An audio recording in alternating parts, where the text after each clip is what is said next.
Është ikonike një sekuencë e ish-presidentit Kosovës Ibrahim Rugova, kur në tubim pas luftën në Kosovë, ku kërkonte vota për të e partinë e tij, me një fjalore qëndrem krejt tipik për një politikan, a i fton qytetarë që ta votojnë atë LDK-n, por edhe parti tjera. Ne do të fitojmë një shumicë solide, unë po them shumicë solide, sepse edhe të tjerët duhet të jenë së bashku me ne në ndërtimin e Kosovës së lirë, demokratike, të pavarur.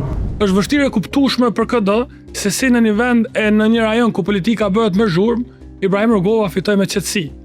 Shqiptarët nuk e mbajnë mend para tij një kësaj lloj politikani.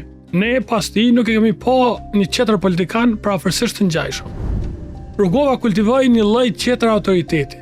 Me formim profesor letërsie, ai tregoi ritëm tjetër reflektimi duke krijuar një kombinim të ri për politikanin shqiptar.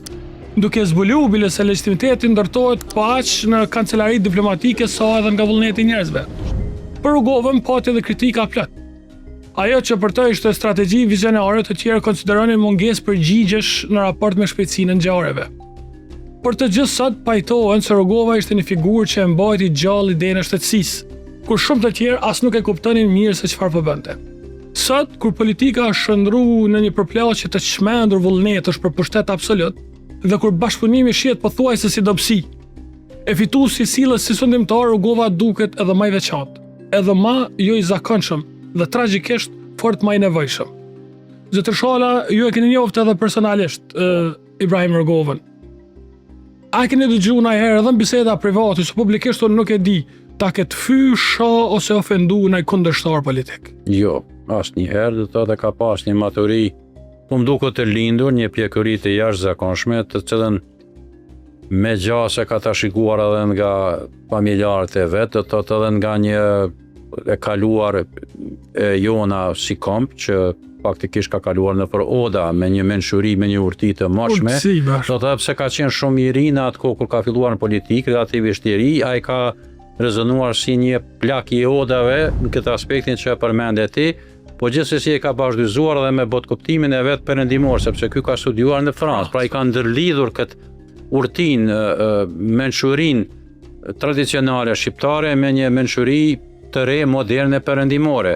Prandaj edhe e ka pa të parësysh me të panevojshme ta fyt dikend, ta poshtron dikend, apo të materializon edhe historinë e dhimbshme të vetën, sepse edhe baba dhe gjyshi i tij janë përshkatuar. Po s'ka hiç deklarime ti. S'ka deklarime, jo vetëm deklarime publike, po edhe në ndeja private, edhe në biseda krejtësisht intime, asnjëherë nuk e ka pa tullës të thotë, po një djalë dhe nipi dikujt që e kanë përshkatuar forcat serbe, do thotë. Nuk ka pas asnjëherë përpjekje ta materializoj këtë viktimizim real që ka pas si politikan dhe si njeri. Pra ka qenë një njeri shumë i urtë, shumë i menshëm, shumë i gatshëm që ta përballoj një sprovë që faktikisht është paraqitur një herë në shekull për ne, sepse një herë në shekull ne kemi fituar. Ne asnjëherë s'kemi fituar pas në këtë ciklin e fundit historik, këtë kapitullin e fundit historik. Vetëm një figurë e tillë, aq shumë e balancuar, ka mundur të përballojë gjithë ato sprova që kanë qenë secila më rrezikshme se tjetra. Sepse ne kemi gravituar ka lufta prej vitit 90 e tutje. Dhe gjithmonë është dashur të hap të zbrapsemi një hap, të përgatitemi për periudhën e ardhshme dhe ta bëjmë luftën atëherë kur është dashur, e jo atëherë kur ka kërkuar Serbia.